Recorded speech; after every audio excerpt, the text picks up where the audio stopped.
L'argent est dedans, Monsieur le Président.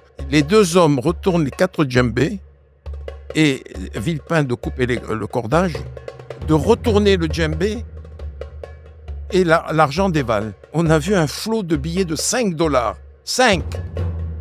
Et Chirac de dire, mais qu'est-ce que je vais faire de tous ces billets de 5 $, moi? Il faut les changer. J'ai murmuré à l'oreille des présidents africains. Oui, La France n'a plus aucun intérêt en Afrique. si, elle a des intérêts. La France devrait garder une influence en Afrique. J'aimerais qu'elle garde cette influence. Je suis coupable de la France-Afrique. En partie. Bonjour, je m'appelle Robert Bourgi, j'ai 79 ans, je vais sur mes 80 ans. J'ai trouvé qu'il était temps de raconter ma vie. Depuis les origines de l'arrivée de mon père en Afrique, raconter 4 décennies de pouvoir au sein du pouvoir politique français et africain. Et j'ai été acteur et témoin de toutes les relations franco-africaines depuis 1981 jusqu'en 2012, date à laquelle le président Sarkozy a quitté l'Élysée. Je suis heureux de dire qu'il y a eu un télégramme du département d'État américain qui disait qu'il y avait un homme à surveiller pour les États-Unis en Afrique, c'était Robert Bourgi. This guy is very dangerous. Les relations post-coloniales ont fait du mal aux pays africains. Absolument. Les transferts d'argent entre des dirigeants français et africains ont toujours été transparents. Ils ont toujours été transparents, mais avec moi à la manœuvre, elles ont disparu depuis 2007. La France soutient encore certains dirigeants africains en échange de ressources. Oui. C'est mal ? Non ? Je suis plus attaché à la France qu'au continent africain. Non, je suis pareillement attaché au continent africain et à la France, comme je suis attaché au Proche et au Moyen-Orient, pays d'origine de mes parents. Il n'y a personne en France pour me succéder. Je n'en vois pas l'ombre même. L'Afrique est plus indépendante que jamais. Elle n'est pas encore indépendante. Elle l'est de plus en plus, mais elle n'est pas encore complètement indépendante. Et ça viendra. Elle est dépendante de qui aujourd'hui ? Des grandes puissances occidentales, mais indépendantes de la France. Pour bien comprendre, on parle beaucoup de France-Afrique. Ça a commencé quand la France-Afrique ? Est-ce que c'est Jacques Foccart ? C'est vous ? Oh non, non. Comment ça a commencé et jusqu'à quand ça existait ? Et qu'est-ce que c'est exactement ? Est-ce que vous pouvez Ça a expliquer ? commencé en 1960 avec les indépendances des colonies africaines, sous l'égide du général de Gaulle, fortement influencé par Jacques Foccart. Et ce sont des relations qui ont été mises en place dans toutes les ex-colonies africaines, en Afrique de l'Ouest et en Afrique centrale. Mais c'était des relations que j'ai qualifiées un peu plus tard d'incestueuses, parce qu'elles étaient bizarroïdes, vous voyez. Quel était le but de ces relations ? Pourquoi C'est de maintenir ces États indépendants, devenus indépendants, sous le tutorat français. Donc on parle du Sénégal, Sénégal, Bénin. toutes les républiques d'Afrique de l'Ouest, Mali, Mauritanie, Côte d'Ivoire, Niger, Haute-Volta à l'époque, devenu Burkina Faso après. Donc l'idée c'était de dire vous êtes indépendant, mais en réalité on a un contrôle sur les dirigeants. Non seulement sur les dirigeants, mais sur les matières premières. La France était partout chez elle, alors qu'elle venait d'accorder l'indépendance aux États africains. Donc, aux yeux de l'ONU, la France avait fait son travail en rendant les pays indépendants, Exactement. alors qu'en réalité, elle continuait d'influencer. Et c'est grâce à ces colonies, ces ex-colonies françaises en Afrique, une quinzaine, que la France a pesé lourd à l'ONU.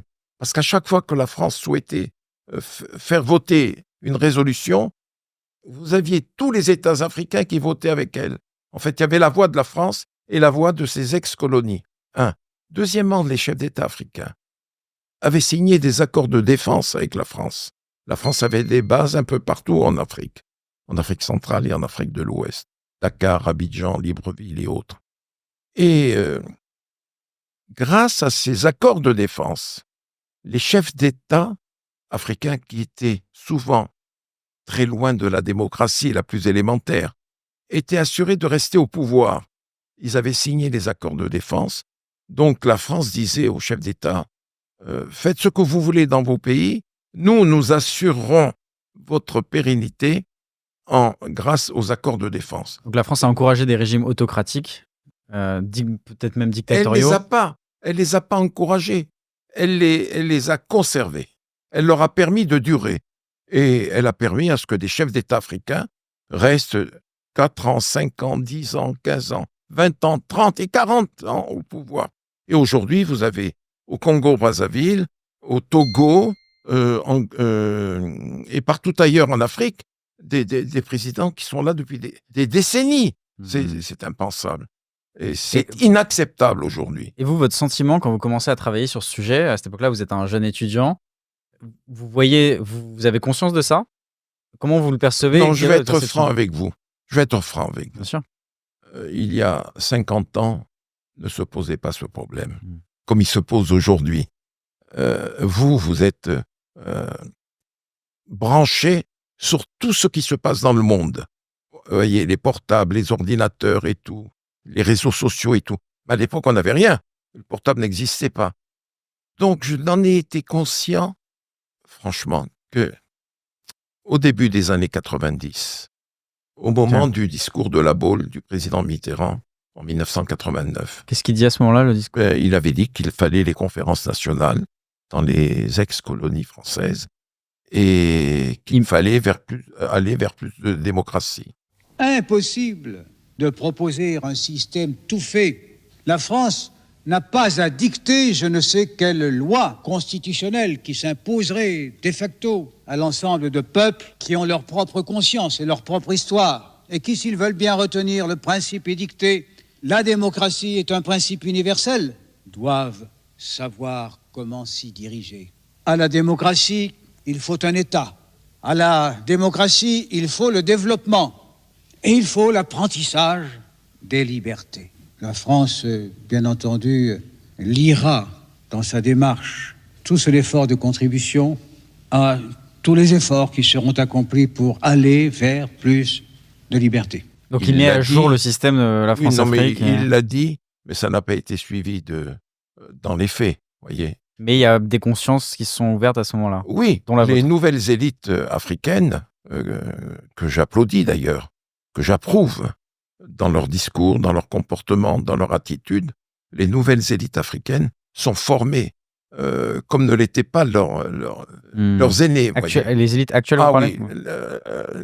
Les élites politiques africaines, les élites intellectuelles africaines, les élites économiques africaines, les élites scientifiques africaines sont autrement plus perfectionnistes que celles qui existaient auparavant. Et vous parlez du discours de La Baule de François Mitterrand, mais c'est sous le mandat de François Mitterrand que Thomas Sankara a été assassiné aussi. Est-ce que vous imaginez que, par exemple, un Thomas Sankara a été assassiné par les pouvoirs français, justement dans ce contexte de France-Afrique? Disons que Thomas Sankara, je le dis, était devenu un ami. Nous étions très liés. En 2 ou 3 ans, nous avons forgé une amitié qui ressemblait à celle qu'on entretient, qu'on construit en 30 ans. Et je l'avais mis en garde.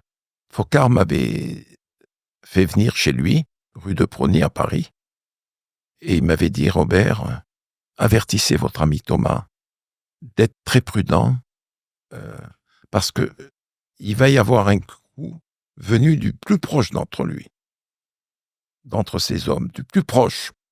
Il ne m'a pas parlé de Compaoré, mais j'ai su par la suite, par un des collaborateurs de Sankara, qui fut mon étudiant à la faculté de droit d'Abidjan, Ablassé Compaoré, qui n'est plus de ce monde, un garçon brillantissime, et il m'avait dit j'ai peur pour le patron. En parlant de Thomas Sankara, il était le conseiller personnel de Thomas Sankara. Il me dit j'ai peur pour le patron parce que j'ai le sentiment que Compaoré, appuyé par le président Houphouët-Boigny, pourrait un jour ou l'autre poser des ennuis à Thomas. Pour resituer, le président Houphouët-Boigny, c'était le président de la Côte d'Ivoire. D'accord. Donc qui était le doyen des chefs d'État africains. D'accord. Avant Omar Bongo Ondimba. Qui faisait autorité auprès de tous les présidents africains. De tous les chefs d'État, c'était le doyen. Et le coup est venu. C'est Houphouët-Boigny qui a favorisé l'attentat contre Thomas Sankara. Ça vient pas de l'État français. Ça vient pas de la France. J'ai été interrogé. Vous me plaisez parce que vous êtes curieux. Et c'est pas une curiosité morbide, c'est une curiosité curieuse. En qui tant porte que, en son tant que nom. citoyen, c'est intéressant Et de absolument. savoir. J'ai été interrogé par la gendarmerie française à propos de l'assassinat de Thomas Sankara. J'ai dit ce que je suis en train de vous dire. Et franchement,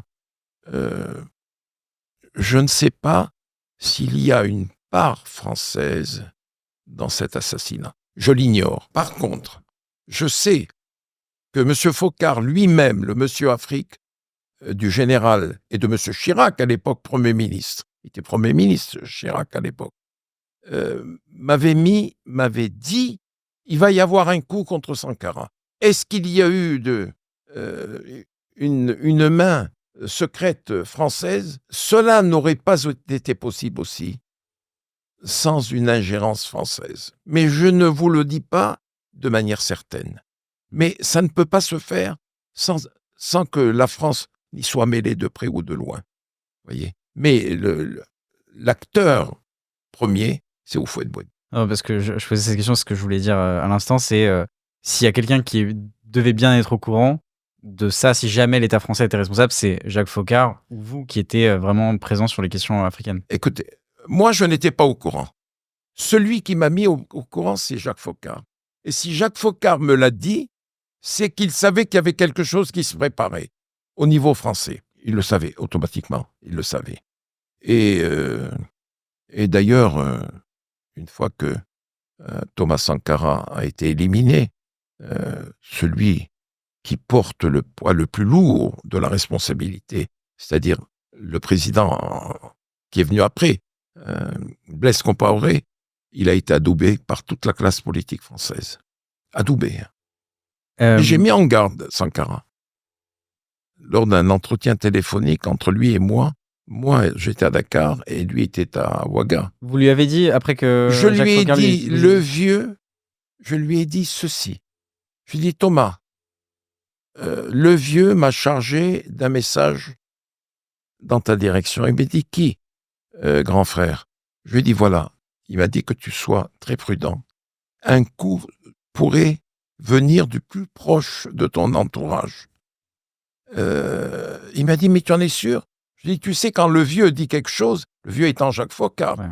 c'est que quelque chose est là, qui te menace. Il m'a dit, bon, je vais y veiller. 2 jours après, il était parti. Enfin, il était parti. Il avait été éliminé, lâchement. Et ça a été une perte, non seulement vous pour en le- êtes voulu vous Pardon? Non, mais je veux dire, est-ce que vous aviez, est-ce que vous vous dites, j'aurais peut-être pu faire plus, j'aurais peut-être plus lui dire de Qu'est-ce se que j'aurais préparer? pu faire? Je suis chargé d'un message, je le lui transmets.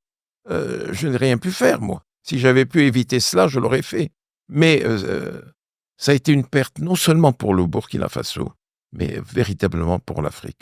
Thomas Sankara était un homme de la dimension de Patrice Lumumba, de la dimension de Kwame Nkrumah à ses débuts, de la dimension de Sékou Touré à ses débuts. C'est un homme exceptionnel. Moi, je me souviens des soirées que j'ai passées avec lui. Jeune, mais c'est un nationaliste. Pas simplement burkinabé, mais un nationaliste africain. Il avait la fierté africaine, l'identité africaine bien ancrée en lui. Dommage. La France-Afrique, c'est aussi le franc CFA qui est resté en vigueur après l'indépendance de l'Afrique. Absolument. Est-ce que vous pouvez expliquer aussi à notre audience ce que c'est aujourd'hui le franc CFA et est-ce qu'aujourd'hui c'est une bonne idée que ce soit encore en circulation? Est-ce qu'il faut arrêter le franc CFA? Je ne suis ni un économiste ni un financier. Alors le franc CFA, c'est une monnaie commune à plusieurs pays africains qui relient leur monnaie à la monnaie française, qui est le franc au départ et maintenant l'euro. Ce qui est un vrai problème dans les politiques monétaires à mener, parce que les intérêts en termes de politique monétaire de la France ne sont pas les mêmes que ceux des pays africains. Et donc aujourd'hui, il n'est pas normal de ne pas avoir l'outil monétaire pour mener des politiques économiques. Vous savez, il y a beaucoup de pays, par exemple, surtout des pays exportateurs, qui vont dévaluer parfois leur monnaie pour rendre les biens moins chers. Aujourd'hui, les pays africains qui ont le CFA ne peuvent pas faire ça. Donc en réalité, ils ont leur politique monétaire qui est contrainte, puisqu'elle est reliée à la politique monétaire finalement de la France. Et vous avez également leur politique budgétaire qui est très contrainte parce qu'elle est contrainte souvent par des accords qu'ils ont avec le FMI. Ils ont des marges budgétaires très faibles. Donc dans ces conditions-là, pour pouvoir se développer, je ne sais pas comment ils peuvent faire. C'est-à-dire que même moi, si tu me donnais, je sais très bien ce qu'il faudrait faire, même si tu me donnais les commandes d'un pays africain, sans avoir de politique monétaire, en ayant une politique budgétaire contrainte et en ayant aussi de très faibles accès aux moyens financiers, je dis bonne chance dans ces conditions-là. Donc le CFA, le franc CFA, en réalité aujourd'hui, c'est un non-sens. C'est un non-sens. Soit les pays sont indépendants et dans ce cas-là, ils ont leur monnaie et ils ont une souveraineté monétaire, mais ils peuvent pas avoir une monnaie comme ça qui est reliée à un pays extérieur. C'est pas possible. C'est pas envisageable. Les chefs d'État africains, la plupart du temps, ce sont les militaires. Ceux qui ont en main les destinées du Mali, du Burkina Faso, du Niger, de la Guinée et d'autres intellectuels africains veulent la fin du franc CFA. Je crois qu'il y a un franc européen. L'euro est bien là. Il y a le dollar. Et pourquoi ne pas créer une monnaie africaine, purement africaine? C'est la question que je pose, parce que justement, oui, parce que ça a des relents néocolonialistes, le franc CFA. Quel rôle aujourd'hui le franc CFA joue encore en Afrique? Est-ce que le franc CFA, c'est la Banque de France qui imprime la monnaie donc de l'Afrique de l'Ouest? Est-ce qu'aujourd'hui, du coup, la France garde un certain contrôle sur la monnaie Absolument. africaine? C'est pour cela que les chefs d'État, les militaires chefs d'État en Afrique, aujourd'hui, se sont dressés contre le franc CFA. Et nous allons, je leur conseille, moi, d'aller vers la formation d'une monnaie africaine. Et pourtant, vous souhaitez que la France garde des relations diplomatiques avec les l'Afrique? Il faut que la France garde des relations diplomatiques, mais il faudrait que ces relations diplomatiques nouvelles soient totalement adaptées au mouvement général du monde. On ne peut pas conserver des relations incestueuses comme elles furent établies en 1960 dans le monde d'aujourd'hui. Et c'est parce que les relations politiques entre la France et l'Afrique n'ont pas un label nouveau que nous avons perdu pied en Afrique. La Turquie nous est passée devant, le Brésil nous est passé devant, la Chine nous est passée devant, la Russie nous est passée devant, les États-Unis nous sont passés devant. On a perdu pied. À cela s'ajoutent les chefs d'État africains depuis Chirac. Chirac a été le dernier grand connaisseur de l'Afrique. Depuis Chirac, les chefs d'État français ignorent tout de l'Afrique. Même François Hollande qui s'est rendu au Mali. François Hollande, même Sarkozy. Vous savez combien j'affectionne Nicolas Sarkozy. Même lui n'a aucunement l'amour de l'Afrique en lui. Il cherche même pas à connaître, voyez. S'il avait un sentiment plus ou moins favorable à l'Afrique, il n'aurait jamais prononcé le discours de Dakar en 2007. Discours de Dakar, peut-être vous pouvez expliquer. C'est une faute majeure. Il va traîner ce boulet toute sa vie. Qu'est-ce qu'il a dit dans ce discours? Il a dit que l'Afrique n'était pas assez rentrée dans l'histoire, alors que les empires africains existaient depuis des siècles et des siècles et des siècles. La culture africaine, ça a fait mal aux Africains, ce discours. Le drame de l'Afrique, c'est que l'homme africain n'est pas assez entré dans l'histoire. Ils le reprocheront toute leur vie, les Africains. Je vous dis, c'est une faute lourde qu'il a commise. Et souvent, on en parle, lui. Vous lui dites? Vous lui avez dit? Pourquoi voulez-vous que je lui dise pas? Je sais pas. Je pense être réputé pour mon franc-parler. Hein. Qu'est-ce qu'il vous dit alors? Il me dit, oui, mais tu comprends, c'est Henri Guénaud qui l'a écrit. Je dis, mais enfin, j'étais à côté de toi, Nicolas. Je suis à côté de toi. Plus africain que moi, il n'y a pas dans le monde politique français. Tu aurais pu me le dire, je suis avec toi. Je faisais partie de ce voyage. Il me dit, oui, mais tu comprends maintenant. Guénaud qui connaît l'Afrique comme moi, je connais le Tadjikistan ou l'Ouzbékistan je ne sais pas. C'est des pays que vous ne connaissez pas, pour la blague. Mais il ne connaît rien du tout, Henri Guénaud. S'il m'entend, il ne va pas être content de moi. Vous aimez bien? Ou pas du tout? Vous ne parlez pas? Je le saluais. Quand on se voit, on se salue sur les plateaux de télévision. Salut Henri, salut Robert. Mais il sait ce que je pense de lui, c'est tout. Et lui, ce qu'il pense de moi, je n'en ai rien à faire. Justement, on a parlé de la France-Afrique, du rapport que la France avait avec les dirigeants africains pour continuer à exploiter les ressources. Mais ce qu'on sait moins, c'est que les dirigeants africains et c'est ce que vous racontez justement dans ce livre, aider au financement des partis politiques. Absolument. Et alors comment ça se passait? Parce que c'est aussi ce que vous racontez au début, votre père allait auprès de la communauté Libanaise. libanaise, chiite libanaise, pour collecter aussi de l'argent pour le financement politique, on va dire, Du parti du local. général de Gaulle, Exactement. du RPF, Et Rassemblement du peuple français. J'ai vu opérer mon père. C'est grâce à ce qu'il faisait que j'ai rencontré Jacques Foccart, que j'ai vu même en 1954 ou 55. J'étais gamin. J'ai accompagné mon père avec mon frère aîné Albert, autre grand africaniste, certainement plus doué que moi, mon frère aîné Albert. Grâce à lui que j'ai vu pour la première fois un homme qui s'appelait Georges Pompidou en 1954-55. À l'époque, il était directeur de Rothschild. Il était venu à Dakar parce qu'il venait de Mauritanie où il avait mis au point des contrats sur les minerais de fer de Mauritanie et autres. C'est là que j'ai rencontré M. Pompidou et tant d'autres collaborateurs du général. J'étais petit.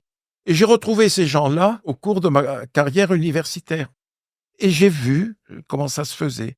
Et en 1981, Jacques Chirac me demande, en présence de M. Foccart, il me dit « Robert, vous êtes professeur à la fac de droit d'Abidjan. Je sais par Jacques Foccart tout ce que votre père a fait pour le général de Gaulle, pour M. Pompidou. Et est-ce que vous pourriez intéresser vos compatriotes libanais de Côte d'Ivoire au financement de mon action politique ?» Je ne pouvais pas dire non. J'ai dit oui, spontanément. Et j'ai fait ce que j'ai décrit dans mon livre. Des Libanais collectaient tous les ans une centaine de millions de francs CFA, quand le franc CFA valait le double. Vous partiez d'Abidjan avec 100 millions CFA. En France, vous aviez 2 millions de nouveaux francs. Et je l'ai fait. Et ensuite, en 86, ça a été la collecte de l'argent venant des républiques africaines. Voilà. Et M. Chirac me le demandait, et je l'ai fait. J'ai accompagné les émissaires auprès de lui. Mais vous faites un regard comme si vous regrettez. Aujourd'hui, je le regrette. Mais je l'ai fait, attention, franchement, je ne me suis posé aucune question jusqu'à la fin des années 90. Quand il m'a demandé de faire appel au chef d'État africain pour financer sa campagne présidentielle de 2002 face à M. Jospin et face à M. Le Pen. Et déjà, je n'étais plus très chaud comme avant. Enfin, je l'ai fait. Les chefs d'État africains ont contribué fortement au financement de ça. À combien ? Ouais. À hauteur de combien à peu près ? J'ai dit 10 à 15 millions d'euros, de dollars. Franchement, je crois qu'il y en avait 3 ou 4 fois plus. Okay. Oui. Il faut que je le dise. Comment vous vous êtes rendu compte de ça ? Mais parce que les chefs d'État envoyaient des émissaires. Les émissaires venaient à mon cabinet, me disaient grand frère toujours. Maintenant, c'est papy maintenant. Et il me disait voilà, le patron m'a chargé de remettre ça à M. Chirac ou à M. de Villepin. Je lui dis combien y a-t-il dedans ? Il me disait 2 millions, 3 millions de dollars. 2 millions, 3 millions d'euros. Et comme j'ai vu tout ce que j'ai conduit vers M. Chirac, c'est pour ça que je dis qu'on dépasse facilement les 30 millions. Facilement. Et en 2003, quand M. Chirac demandait aussi, vous voyez, faisait comprendre qu'il avait encore besoin d'argent, à telle enseigne que les chefs d'État africains me disaient mais Robert, mais qu'est-ce qu'il fait de cet argent, Jacques ? Qu'est-ce qu'il fait ? Je lui ai dit, mais écoutez, posez-lui la question. Mais moi, je vais dire à M. de Villepin qu'il est temps d'arrêter. Et c'est vrai qu'en 2003, j'ai dit à Villepin, je lui ai dit, Dominique, il faut arrêter. La campagne est terminée, il a été réélu, il faut arrêter. À quoi ça sert maintenant ?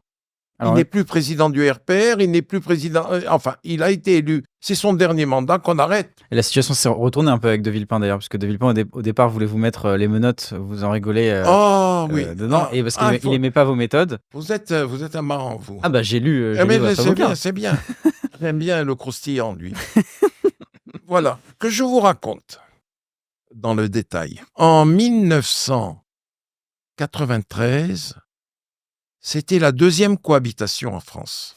Édouard Balladur était le Premier ministre du président Mitterrand. Et étant Premier ministre, l'envie lui est venue de concourir en 1995 à la présidentielle. D'où le coup de poignard qu'il a mis dans le dos de Jacques Chirac. Les deux étant de droite, pour préciser. Les deux étant de droite. Et Villepin était le directeur de cabinet d'Alain Juppé, ministre des Affaires étrangères de M. Balladur. Et un de mes amis journalistes d'investigation était venu me voir à mon cabinet et il vient me voir et me dit « Je passe te voir à ton cabinet. » Je dis « Ah bon ?» Il me dit « J'ai un détail croustillant. » Il me dit « J'étais chez Villepin au déjeuner. Il y avait Villepin et Maurice Gourdeau de Montagne, qui était le directeur adjoint du cabinet d'Alain Juppé, ministre des Affaires étrangères. Villepin, directeur de cabinet, Maurice Gourdeau de Montagne, directeur adjoint, et Philippe Martel, qui a poignardé Juppé à la fin, était chef de cabinet. Mais c'était le mal-aimé. C'était le mal-aimé. Juppé qui vous porte pas dans son cœur non plus. Oh oui, mais c'est pas grave. Mais on en reparlera peut-être après. Regardez comme je suis bien. Et il me dit, j'étais au déjeuner avec Villepin et Gourdeau de Montagne. Alors lui, il ne t'aime pas, hein, Robert. Je lui dis, ah bon. Il me dit, l'envie me prend de plus en plus de lui faire passer les bracelets. Les bracelets? Je lui dis, quel bracelet? Il dit, mais les menottes. Mais pourquoi? Il me dit, mais je vous le dirai un jour, dit-il au journaliste d'investigation. Seulement M. de Villepin ignorait tout ce que, dans l'ombre, faisait Robert Bourgi pour son patron, pour Jacques Chirac, à l'époque maire de Paris et président du RPR. Et lorsque Chirac est devenu président de la République en 1995, et quand pour la première fois j'ai vu M. de Villepin en 1997, en mars 1997, après les obsèques de M. Focard, Jacques Chirac était présent aux obsèques, m'avait dit, Robert, retrouvez-moi chez Villepin ce soir à 19h30. Je dis, moi, je ne le connais pas, Dominique, monsieur le Président. Il me dit, retrouvez-moi, il vous attend. C'est là que je vois pour la première fois Villepin, mais vis-à-vis, chair à chair. Et je le salue et tout. Là-dessus est arrivé M. Chirac. Et il me dit, je suis content que vous ayez fait connaissance, Robert, avec Dominique. D'ailleurs, Dominique prendra la place de M. Focard maintenant dans vos relations avec l'Élysée. Et je lui dis, il n'y a pas de problème, Monsieur le Président. Mais je vais vous raconter une chose. Il me dit, quoi? Et Villepin s'est bien à rire. Je lui dis, est-ce que vous savez que votre secrétaire général de l'Élysée voulait me passer les bracelets il y a quelques années? Ah bon? Et Dominique de lui dire, oui, Monsieur le Président, j'ai eu cette parole malheureuse. J'ai tenu cette parole malheureuse à un journaliste d'investigation, du Monde d'ailleurs. Et je lui dis, voyez maintenant, vous me demandez de travailler avec lui, c'est ce que je vais faire. Mais les bracelets, je n'en ai pas eu, Dominique. Et vous n'allez pas me les passer maintenant, puisque c'est là que Chirac a dit, tout ce que vous faisiez dans l'ombre, voilà, maintenant, vous le faites avec Dominique. Et il a dû accepter, du coup, de faire ce travail. Tout de suite. Tout de suite? Ça se refuse pas. Pourquoi? Ça se refuse pas. Investir de la confiance absolue du... Parce donc, que peu importe ce que le président nous dit de faire, ça ne se refuse pas? Écoutez, tout le personnel politique de la droite à laquelle j'ai appartenu ignorait tout de ce que je faisais dans l'ombre pour M. Chirac au point de vue financier et argent. Ignoré. À telle enseigne que Jacques Chirac m'avait dit, dès 81, quand il m'a nommé délégué national des clubs 89 pour tous les pays en développement, et ensuite chargé de mission du RPR pour les relations avec les pays d'Afrique au Sahara, au sud du Sahara, il m'avait dit, Robert, c'est moi et rien que moi. C'est Jacques Focard et rien que Jacques Focard. Le reste, vous ignorez. Je lui dis, mais enfin, monsieur le maire, je l'appelais monsieur le maire, mais enfin, je les vois aux réunions du RPR et tout. Vous ne dites rien, Robert. Donc, ils vous voyaient, Ils doivent tout ignorer. mais ils ne savaient pas ce que vous faisiez. Qui? Bah, Ah les gens oui, du mais RPR. on ne va pas voir M. Chirac en tête-à-tête dans son bureau de maire de Paris ou dans son bureau de président du RPR rue de Lille, comme ça, par la grâce de Dieu. C'est qu'il flairait quelque chose, mais qu'il leur échappait complètement. Le seul à savoir, matériellement, ce qui me lie à Chirac, ça a été Villepin. Focard le savait depuis les origines. Mais Villepin, c'était Dominique est de 53. Moi, je suis de 45. 8 ans, c'est beaucoup. Quand on est beaucoup plus jeune, 8 ans, c'est une grande différence d'âge. Nicolas, lui, il est de 55. Nicolas. Fillon, Sarkozy. Et Fillon, lui, est de 54. Pour ça que je l'ai habillé, pour ensuite le déshabiller. Sur ce sujet-là, justement, ça a été quoi votre anecdote a posteriori, vous dites, enfin la plus insolite, celle que vous dites, waouh, là j'ai vécu quelque chose d'assez improbable pendant cette période-là, justement, où vous occupiez des transferts financiers entre les dirigeants africains et... Je n'ai jamais transporté de mallette. Je le dis et le répète, je n'ai jamais transporté de mallette. On a créé cette légende. Ah, j'ai pas dit ça. Porteur de valise. J'ai accompagné les émissaires. Bon. Et ce qui est à raconter, mais vraiment jusqu'à ce que je perde la mémoire, c'est l'histoire des djembés.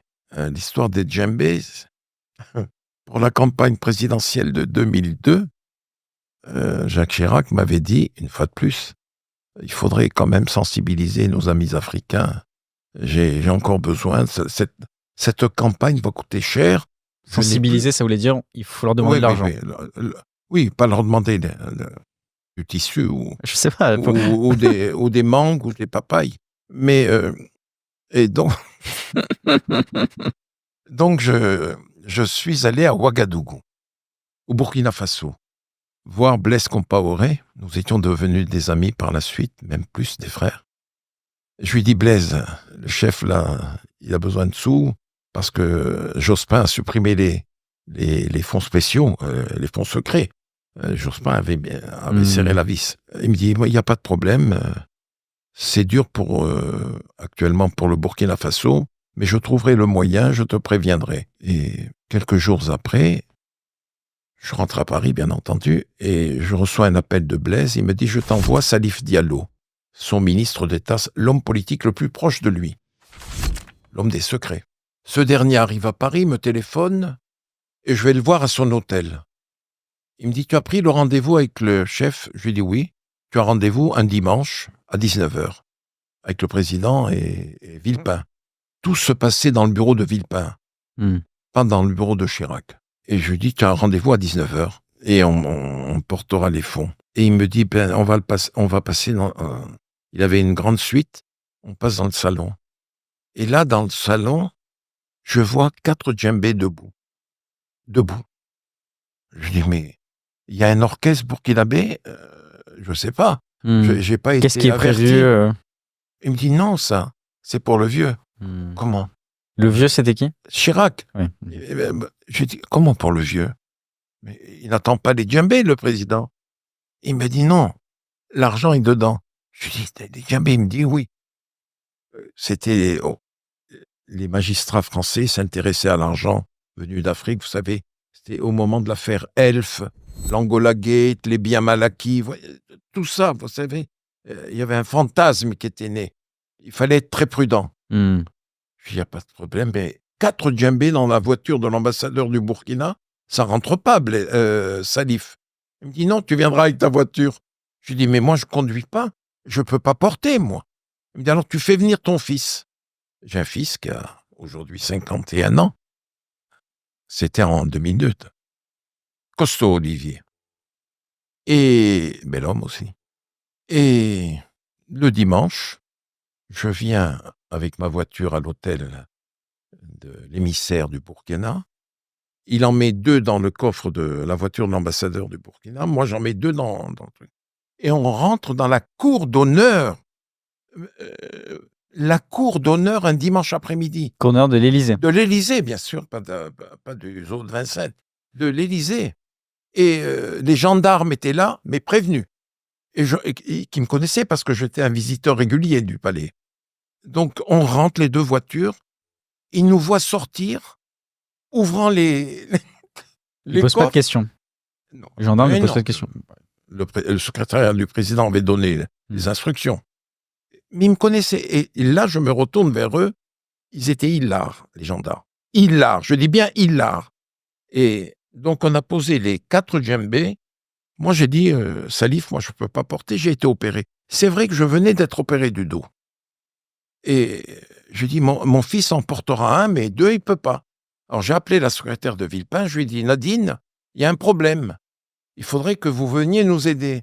Parce que c'est pas des mallettes, c'est autre chose que des mallettes, des djembés. Et je l'entends me dire, mais des djembés, qu'est-ce que vous dites, maître? Je lui dis, des djembés. Et alors, je lui dis, venez avec... Elle me dit, je viens avec monsieur. Je lui dis, oui, vous en porterez un. Villepin en porte un, le ministre d'État en porte un, et mon fils en porte un. Et voilà Villepin, qui était plus puissant qu'un chef d'État à l'époque, Villepin, qui porte un djembé, la secrétaire porte un djembé, le ministre d'État un djembé, et mon fils en porte un. Et nous voilà allés. Faut se mettre devant le micro. On se retrouve dans le bureau de Villepin. Et on a installé les quatre djembés entre nos 2 fauteuils et le fauteuil qu'attendait le président de la République. 4, vous voyez un peu, djembé, c'est haut comme ça. Et arrive Chirac, on se met debout. Respect, monsieur le président. Bonjour, Robert. Le ministre d'État, lui, monsieur le président, bonjour. Voilà, je vous apporte le témoignage de reconnaissance, d'amitié, de fidélité de mon président. Il dit, mais, monsieur le ministre d'État, qu'est-ce que je vais en faire des djembés? Et pardonnez-moi de rire. Non, mais... Cette scène, mais là où a régné le général de Gaulle, je ne sais pas si vous imaginez un peu, et M. Pompidou, et Giscard, et Mitterrand. Et il dit, l'argent est dedans, monsieur le président. Qui dit ça? Le ministre d'État. Moi, je ne parle pas. L'argent est dedans, parce qu'il faut être prudent, monsieur le président. Il dit, mais comment je vais faire ça? Il dit, mais il faut retourner le djembé, monsieur le président. Et il y a les cordes en bas, et Chirac de dire à Villepin, mais Dominique, vous êtes outillé pour ça? Il dit, oui, je crois, je vais appeler, aller au secrétariat. Villepin sort de son bureau, il revient avec des ciseaux. Et... Seigneur, il y a quand même un ministre d'État étranger. Et nous sommes là où réside la France, l'Élysée. La France, pas simplement le président de la République française, c'est la France. Et j'ai assisté à ce spectacle, à nul autre, pareil que je ne voudrais jamais revivre, pour la dignité de mon pays. Et les 2 hommes retournent les 4 djembés, et Villepin de couper le cordage, de retourner le djembé, et l'argent dévale. Ils ont ouvert les 4 djembés. Il y avait donc une masse d'argent, de billets que du liquide. dans le bureau du président de la République. Du secrétaire général de l'Élysée. Mais enfin, il est là, le président. Le président, c'est la France, monsieur. On peut ne pas aimer Macron. Macron, c'est la France. On peut ne pas aimer Hollande. Hollande, c'est la France. On peut ne pas aimer Sarkozy. Sarkozy, c'est la France. Et demain, ça sera quelqu'un d'autre. Ou quelqu'une d'autre. Et là, on a vu un flot de billets de $5. 5. Et Chirac de dire, mais qu'est-ce que je vais faire de tous ces billets de $5, moi? Il faut les changer. Et alors là, j'ai vu le regard de l'hôte étranger.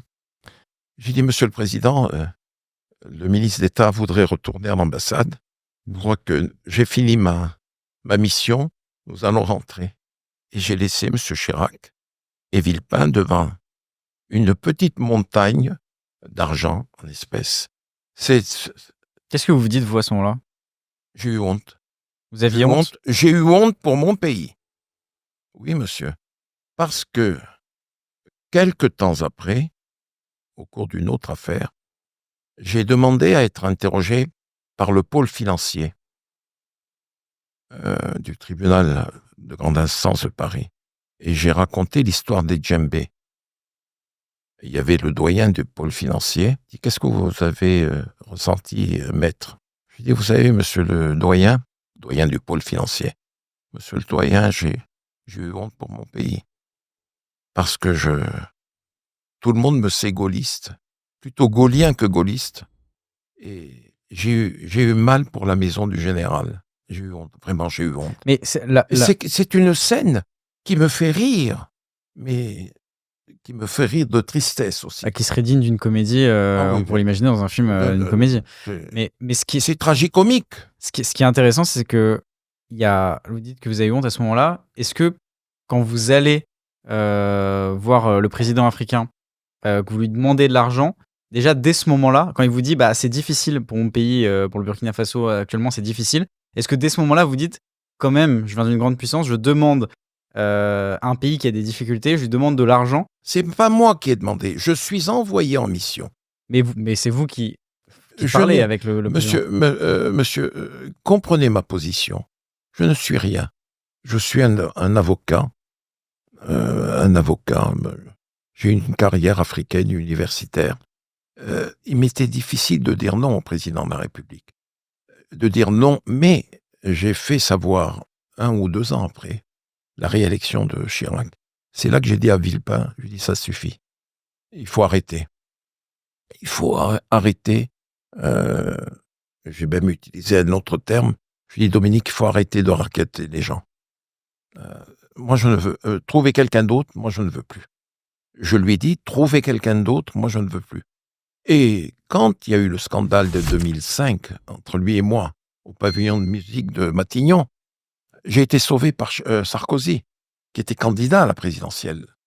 Et Sarkozy qui n'a pas fait appel à des présidents africains. Non, mais Sarkozy m'a dit, Robert, on t'a foutu un coup de pied au cul, les Chiraciens t'ont foutu un coup de pied au cul, comme à moi d'ailleurs. Une fois qu'ils se servent de nous, ils nous jettent. Eh bien là, tu es le bienvenu, il t'est mis à l'intérieur. Tu es le bienvenu, mais j'ai une chose à te dire. Je sais tout ce que ton père a fait pour le général, pour M. Pompidou. Je sais tout ce que tu fais depuis des années et des années pour Jacques Chirac, mais moi, je ne veux pas un sou venu des États africains. Je ne veux pas un sou. Et je le répéterai jusqu'à la fin de mes jours. C'est la phrase qu'il a prononcée. Je sais, vous allez venir, il y a le financement libyen qui arrive en janvier et tout. Je ne m'occupais pas de ces pays-là. Je ne m'occupais pas. Non, mais je sais que c'est le financement libyen, c'est quelque chose que vous connaissez pas forcément, mais non. Je n'allais pas forcément aller J'ai là-dessus. mon idée là-dessus. Qui est Moi, je vais vous dire une chose, jeune homme. Excusez-moi de vous appeler jeune homme, mais vous l'êtes. Vous êtes plus jeune que mes enfants. Vous êtes de l'âge de mes petits-enfants. Et je suis Saïf el-Islam. Vous êtes d'accord? Je suis le fils de Muammar Kadhafi. Et mon père a été supplicié par une armée d'insurgés sous commandement des Nations Unies, mais à la tête de ce commandement des Nations Unies, il y a Sarkozy et David Cameron. Et je sais, on dit que mon père a financé la campagne de Sarkozy à hauteur de 50 millions de dollars. Vous êtes d'accord, c'est le fameux virement de 50 millions de dollars. Mais dites-moi, ça fait... Kadhafi est parti il y a plus de 10 ans. Qu'est-ce qu'il attend? Où est-ce qu'il est, le virement de 50 millions de dollars? Virez, jeune homme, 5 000 francs, 5 000 euros. Virez 2 000 euros, il y a un justificatif. 1 000 euros, il y a un justificatif. C'est ce que je fais en direction de mes enfants et mes petits-enfants. Bon. Et on parle de 50 millions de dollars. Les juges vont trancher. Ah non, c'est à eux de dire le droit et de prononcer la peine, si peine il y a. Mais moi, je suis Saïf el-Islam. Sarkozy dit qu'il n'a pas reçu de l'argent. Vous êtes d'accord? Il a supplicié mon père, ou fait supplicier mon père. Vous croyez que je vais me taire, moi? J'aurais sorti depuis longtemps le virement. La preuve du virement de 50 millions de dollars. Pour venger son père. Je l'aurais sorti depuis longtemps. Si ce virement existait, ça c'est mon analyse, attention, C'est au juge, au magistrat de dire le droit. Attention. Mais j'ai le droit d'avoir une analyse. Mais qu'est-ce que j'attends pour sortir le virement? Qu'est-ce qu'il attend, Saïf el-Islam? Saïf el-Islam, qu'est-ce qu'il attend pour venger son père et sortir le virement de 50 millions de dollars? Donc pour vous, il n'y a pas eu de virement. Puisqu'il y a peu... C'est mon analyse. Votre analyse, c'est qu'il n'y a pas eu de virement. Parce que moi, je me mets à la place de Saïf el-Islam. Saïf el-Islam, touchez, monsieur, un cheveu de mes enfants et de mes petits-enfants, encore plus, vous entendrez parler de moi. Ah, j'ai pas du Alors tout là, prévu de- non, c'est une image, attention. Je sais bien.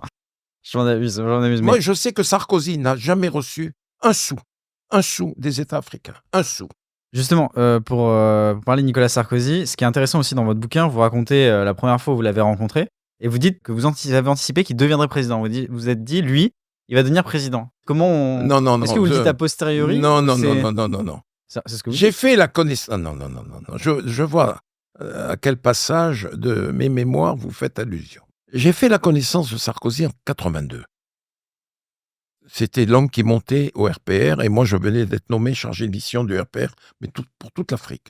Et j'étais en poste à Abidjan, je reçois un message de la secrétaire particulière de M. Chirac, président du RPR. Le président du RPR, qui s'appelle Jacques Chirac, c'est pas Éric Ciotti. Attention, c'est pas... je ne sais même pas qui est le patron des... J'ai un trou Je ne aussi, sais sais même plus. pas qui est le patron des Républicains. Parce que le Donc, RPR, il faut expliquer, il y a eu le RPR, l'UMP, puis maintenant les Républicains, donc Oui. c'est la droite Je ne sais même pas française. qui est le patron des Républicains. Vous vous rendez compte? Moi qui ai milité 50 ans. Enfin, je suis orphelin de Sarkozy depuis son départ. Mais on a eu une réunion au siège du RPR, dont le président était Chirac, en même temps maire de Paris. On avait rendez-vous un jour à 16h. 16h. J'étais en poste à Abidjan, je suis arrivé, je suis allé déjeuner, je suis venu un peu plus tôt que 16h à la réunion. Et je monte à l'étage présidentiel du 123 rue de Lille, de M. Chirac. La secrétaire savait que j'étais un ami de M. Chirac. Elle me dit, assieds-toi là, M. Chirac n'est pas arrivé, il va arriver dans une demi-heure, mais assieds-toi là. Et j'entends quelqu'un parler, et la voix venait du bureau du président du RPR. Et je dis, mais tu es sûr que M. Chirac n'est pas là? Elle me dit, mais il serait passé par là, il ne peut pas passer par... Elle me dit, non, c'est Nicolas Sarkozy qui est dans le bureau. Je dis, qu'est-ce qu'il fait dans le bureau de M. Chirac? Elle me dit, c'est Sarkozy. Et qu'est-ce que je me lève, toc à la porte. Entrez. Je rentre. Il était assis dans le bureau du président. Sur le Le fauteuil. président du RPR, c'est une chose. Dans le bureau de Chirac, attention, Chirac, c'était pas n'importe qui. Dans le bureau de Chirac, mais dans le fauteuil, derrière le bureau. Je dis, mais Nicolas, qu'est-ce que tu fais là? Il me dit, un jour, je serai président. Comme ça, il dit ça d'un coup. Ah oui. Je lui dis, oui, pourquoi pas? Je lui dis, mais t'es gonflé. Hein. Il me dit, oui. Et même si M. Chirac me trouve là, il me dira rien. Mais dans votre livre, vous êtes plus certain. Vous lui dites que tu le seras, pas tout de suite, sois patient, vous dites quelque chose comme ça. Je lui dis, ça ne m'étonnerait pas. Tu le dis, ça ne m'étonnerait pas. Mais je lui ai dit ce que je n'ai pas mis dans le livre. Je lui ai dit, t'es gonflé, Nicolas. Je lui ai dit, quand même, t'es gonflé. Être assis dans le bureau, ça va. Mais dans le fauteuil du président du RPR, qui s'appelle M. Chirac, pas Ciotti, hein, attention, M. Chirac. Et bon, enfin voilà. Et, il y a quelque chose en lui, je vous assure. C'est ça que vous avez ressenti, c'est oui. quelque chose Il a différent. toujours dégagé, il s'est toujours dégagé de cet homme une sorte d'aura, mais c'est vrai ce que je vous dis. Une ambition, mais ça déborde, vous voyez, ça déborde. Moi, vous savez, j'ai des repères. J'ai fréquenté tellement de grands hommes. J'étais membre du premier cercle de Nicolas Sarkozy. Avant l'arrivée de Nicolas Sarkozy, après qu'il ait quitté l'Élysée, attention, après qu'il ait quitté l'Élysée, il était patron. Et il y avait ce qu'on appelle le premier cercle. J'étais membre du premier cercle. Et il y avait le le bruit vous savez, comme les étudiants dans une salle de classe avant l'arrivée du maître ou du professeur, quoi. Dès que Sarkozy rentrait, un silence sépulcral. Tout le monde s'écrasait. Oui. Ça, cet homme impose le respect. On en retrouve aujourd'hui Ah d'autres oui. Aujourd'hui, oui. est-ce qu'il y a d'autres personnalités politiques qui imposent autant le respect que Nicolas Sarkozy, comme vous le Ça dites? n'existe plus. Chez nous, ça n'existe plus. Non, moi je le dis objectivement, il n'y a plus de Sarkozy. Ça a été le dernier. Je n'en vois pas, je les connais tous. Il y en a un, pas plus d'un. Je vous assure, c'est pas parce qu'il est Premier ministre. C'est Michel Barnier, que j'ai connu quand je militais. Il était là, il faisait partie des cadres à l'époque, même des trentenaires.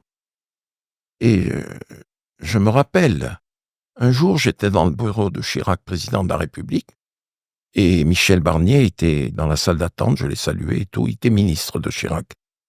Et l'huissier me dit, vous êtes attendu par le président.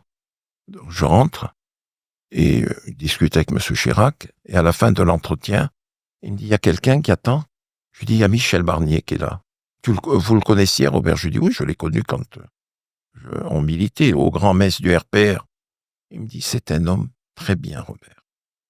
C'est un homme que je respecte, c'est un homme que j'estime, et c'est un homme que j'affectionne. J'ai une mémoire, on dit de moi que je suis hypermnésique. Je me souviens. C'est un homme que je respecte, c'est un homme que j'estime, et c'est un homme que j'affectionne. Et aujourd'hui, je ne vois d'autre que Michel Barnier. Et s'il devait y avoir une candidature unique en 2027, j'invite les quinquas et les sexagénaires de la droite à s'unir derrière Michel Barnier. Franchement, c'est le seul.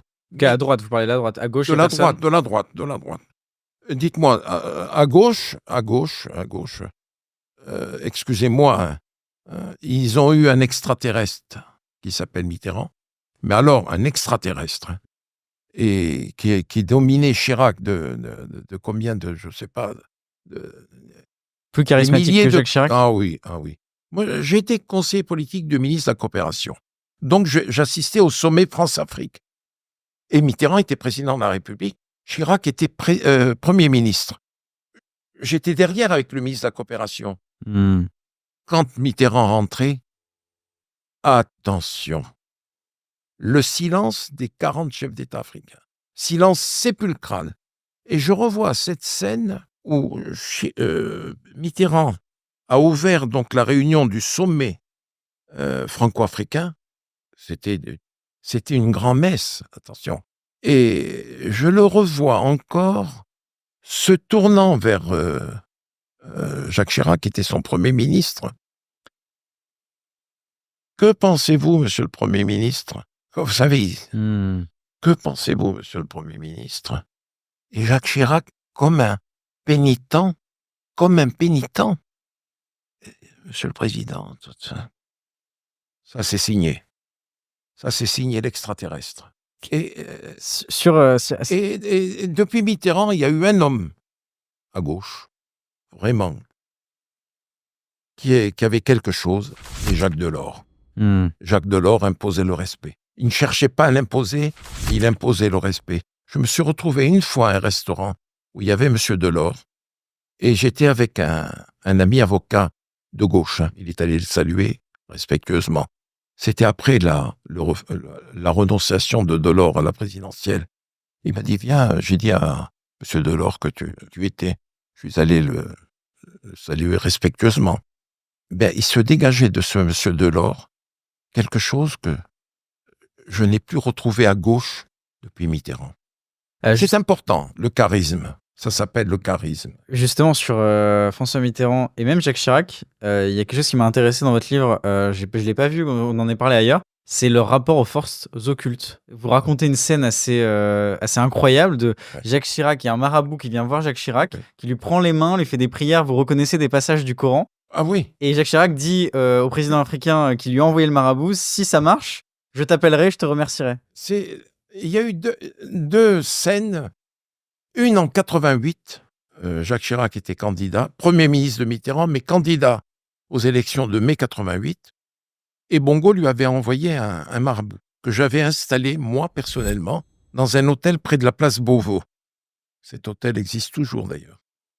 Et je l'ai conduit à M. Chirac. Ils ont fait connaissance. L'homme l'a interrogé, le vieil homme l'a interrogé, et tout. Il lui a dit, mon fils, je vais faire le khalwa. Le khalwa, c'est une élévation mystique où le marabout, un saint homme, attention, c'est pas le marabout du métro qui vous donne Qui vous guérit du cancer et de toutes les maladies. chagrin d'amour, Oui. le billet de loto, le numéro de loto. Bon. Et j'ai reconduit, après l'entretien avec le candidat Chirac, j'ai reconduit le marabout à son hôtel pour faire le khalwa. Le khalwa, on le fait le jeudi soir, la veille du vendredi. C'est le jour sacré pour les musulmans, le vendredi. Le khalwa où il est seul. Et c'est l'élévation mystique. Et le lendemain, donc vendredi soir, avec le marabout et Jacques Foccart, nous allons voir M. Chirac à la mairie de Paris. Il était Premier ministre, mais il nous recevait le soir à son bureau de maire de Paris. Et le gars lui dit, M. Chirac lui dit, alors papa, qu'est-ce que ça a donné les prières cette nuit? Il dit, ah mon fils, tu vas perdre. Il dit, comment je vais perdre? Je lui ai dit, tu vas perdre. Tu vas perdre, c'est le président qui va passer, M. Mitterrand va passer, mais toi tu vas perdre. Et Jacques Chirac d'interpeller M. Foccart qui était présent, il lui dit ceci, Jacques, mais vous entendez ce qu'il dit? Il dit, oui, j'entends. Mais vous y croyez? Il dit, vous savez, monsieur Jacques, les sondages de M. Pasqua, qui était ministre de l'Intérieur, j'ai toujours observé beaucoup de réserves vis-à-vis de sondages que vous donne Jean Pasqua. Moi, je pense que vous allez perdre. Jacques Chirac a perdu. Et en 95, le même président Bongo envoie le même homme, le même marabout, même accueil, je l'installe et on va. Il lui dit, alors papa, cette fois-ci, il dit, mon fils, tu vas gagner. Il dit, mais papa, je suis à 14%. Rappelez-vous, Balladur caracolait en tête, à telle enseigne que Nicolas Sarkozy, qui était le ministre du budget de Balladur, avait dit le candidat Balladur va être élu au premier tour. Or, il a été battu. Et il lui dit, non, tu vas gagner. Moi, je ne sais pas 14%, je ne connais pas tout ça, mon fils. Mais je sais que la prière m'a dit que tu allais gagner. Alors, il me regarde, je lui dis, monsieur le maire, moi, je crois dans ce qu'il dit. Rappelez-vous, en 88, il vous a dit que vous alliez perdre. Là, il vous dit que vous allez gagner. Moi, je pense que vous allez gagner. Mais Robert, je suis à 14%. Monsieur le maire, vous allez gagner. Je sais. Alors, il dit à Foccart, il dit, Jacques, et vous? Il dit, moi, je crois ce que vous dit le marabout, Jacques. Vous allez gagner. Je lui dis, mais à ce moment-là, monsieur le maire, une fois élu, le premier coup de fil, monsieur le maire, ça sera pour Omar Bongo. Il a été élu à la surprise générale, et le premier coup de fil qu'a donné le président élu, ça a été pour Omar Bongo. Ça, c'est des scènes que je ne peux pas oublier, je les ai vécues. Ma vie a été passionnante. Passionnante. Je vois ça, oui, non, mais c'est pour ça que je vous pose des questions. Il y a une question qui me vient aussi, c'est est-ce que vous n'avez pas eu le sentiment, quand vous avez reçu l'argent des présidents, parce que les présidents français, les dirigeants français vous demandaient d'aller chercher l'argent en Afrique, est-ce que vous n'avez pas eu le sentiment à certains moments d'avoir trahi des présidents africains en tant que représentant de la France? Je pense notamment à l'épisode avec Laurent Gbagbo en Côte d'Ivoire, quand il l'aide pour la campagne en 2002, si je dis pas de bêtises, et a posteriori, la France, là cette fois-ci c'était Nicolas Sarkozy en tant que président, ne lui apporte aucune aide dans le cadre de l'élection présidentielle qu'il a. Alors, le Conseil constitutionnel de Côte d'Ivoire disait qu'il avait gagné, un autre conseil indépendant disait qu'il avait perdu, et la France là ne l'aide pas à ce moment-là. Est-ce que vous avez le sentiment justement de l'avoir trahi? La question m'a été posée par mon ami de France 24, Perelman. Marc Perelman m'a posé à peu près la même question que vous. Je lui ai dit que je me suis senti complice d'une trahison. Mais je n'ai rien pu faire. Je n'ai rien pu faire. Tout ce que je pouvais faire pour Laurent Gbagbo, je l'ai fait. Je l'ai conduit à Sarkozy à New York. Je l'ai conduit à Sarkozy à Lisbonne. J'ai tout fait pour lui, du temps de Sarkozy. Mais le complot avait commencé déjà du temps de Jacques Chirac et de Villepin. Le complot contre lui, Contre Gbagbo. fomenté en France? Ah oui. J'ai lutté contre eux. Il y avait en face de moi, monsieur, des forces obscures qui me dépassaient de beaucoup. C'est Le quoi, des lobby forces du obscures? café, le lobby du cacao, mais lobby mondial du lobby café, cacao, les institutions financières internationales, la Banque mondiale, le FMI. Ils ne voulaient pas de Gbagbo. Et je n'ai rien pu faire. Complice, je l'ai été. Mais, Ah, c'est- je me rappelle qu'à la veille du sommet de Marcoussis, la réunion de Marcoussis, du temps de Chirac, j'avais prévenu Laurent Gbagbo. Je lui ai dit, ne viens pas à Marcoussis. C'est un traquenard qui t'attend. Le piège va se refermer sur toi. Envoie-les paître tous. Il ne m'a pas écouté. Comptant sur son courage, il est venu au sommet de Marcoussis et c'est là qu'on a voulu le transformer en reine d'Angleterre. Vous voyez Qu'est-ce ce qui que s'est je veux passé dire? à Marcoussis? On l'a obligé à constituer un gouvernement, à se dépouiller de la plupart de ses attributions présidentielles. Et la France a appuyé Compaoré dans son projet de déstabilisation et du renversement de Laurent Gbagbo. Parce que tous les rebelles, conduits par Guillaume Soro, étaient entraînés au Burkina Faso, partaient du Burkina Faso. Et à un moment donné, il y avait présence française à Bouaké. Et les autorités françaises de l'époque, Jacques Chirac et Villepin, surtout Jacques Chirac, avaient demandé aux militaires français qui étaient au milieu du pays de laisser passer les rebelles. Voyez.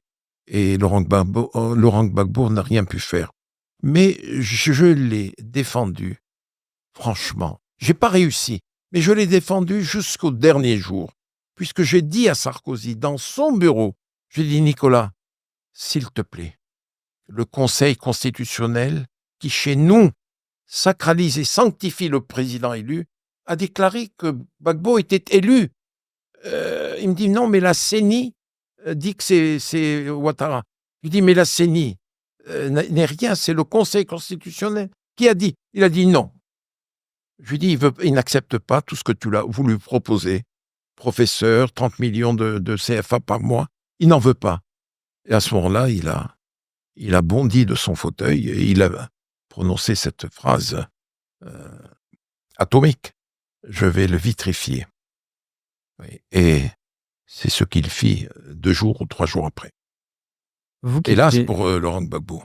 Vous qui étiez proche des présidents africains, est-ce que vous discutiez avec eux de leur peuple qu'ils dirigeaient? Est-ce que la pauvreté de certaines personnes qui vivaient justement dans ces pays-là, ça affectait ces présidents-là? Est-ce qu'ils œuvraient pour leur peuple ou ils étaient très peu concernés en réalité? Moi, j'ai une chose à vous dire.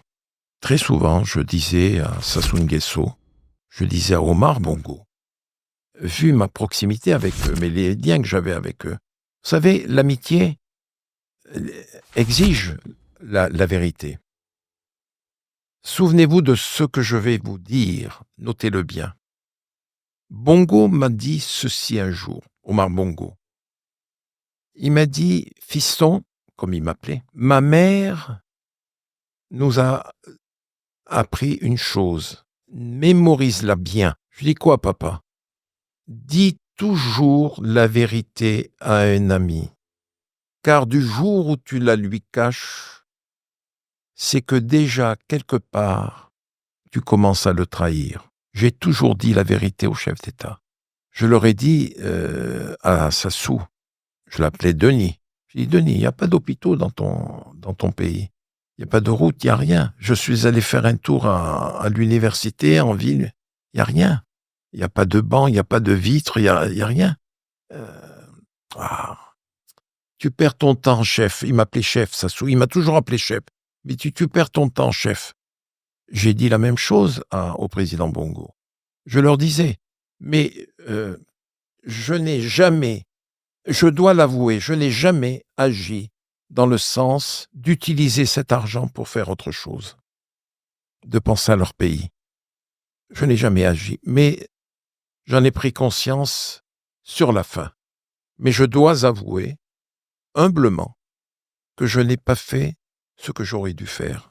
C'est pour ça que vous avez écrit ce livre et que vous racontez tout ce qui s'est passé ? Je raconte tout. C'est pour vous confesser, pour...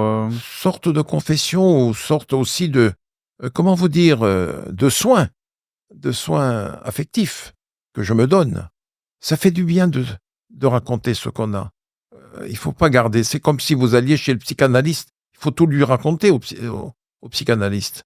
Moi, j'ai fait ma confession psychanalytique. Est-ce que la France, ce sera ma dernière question, est-ce que la France et l'Afrique aujourd'hui peuvent rester amis et garder de bonnes relations ou c'est terminé ? Je le souhaite. Je le souhaite ardemment. Si je puis faire quelque chose, je le ferai, mais à mon âge, c'est trop tard. Mais je demande à ceux qui nous dirigent en France de s'adapter au mouvement général du monde et de ne plus s'attacher aux chefs d'État qui gouvernent leur pays de manière autocratique, quasi dictatoriale, voyez, et d'essayer d'user de leur influence pour les amener à ne pas rester éternellement au pouvoir et surtout de s'appuyer sur la jeunesse. Parce que la jeunesse en Afrique, c'est 65 à 70% des populations. Et c'est la jeunesse qui est dépositaire de l'avenir de ces pays.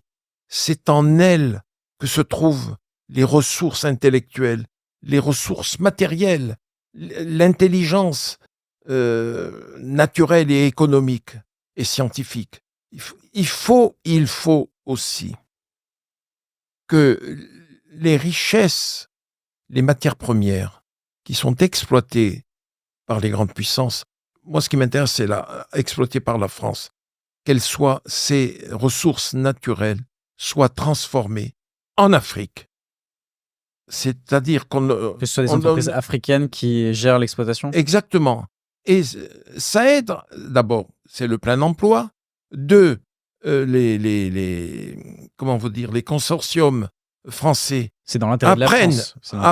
apprennent aux populations africaines à maîtriser la transformation. C'est ça qu'il faut. Comme je vous assure que si cela se faisait, il y aurait moins d'immigration sauvage. Il y aurait moins. Les Africains sont plus heureux chez eux. Sont plus heureux, mais à condition qu'on les forme. On les forme pas. On prend le pétrole, on prend le cacao, on prend le café, on prend les matières premières et on l'exporte en France. Non. Je dis non. Il faut initier, instruire les populations africaines. C'est à la France de le faire ? Mais bien sûr, c'est la France qui exploite ces richesses. Elle en profite, mais elle en fait profiter aussi les États. C'est ça, la solution de l'avenir. Est-ce que nos dirigeants vont entendre cet appel ? Mais on a intérêt à le faire et c'est une forme, vous voyez, si on le faisait, ça serait se faire pardonner un certain passé, qui a été un passé que je qualifierais, que l'on me pardonne cette expression, de criminel. Ce que l'on a fait pendant 50 ans, ça ne devait pas être fait. Merci beaucoup, Robert Bonjus. C'est moi qui vous remercie. Et ça m'a fait plaisir de m'adresser à des jeunes.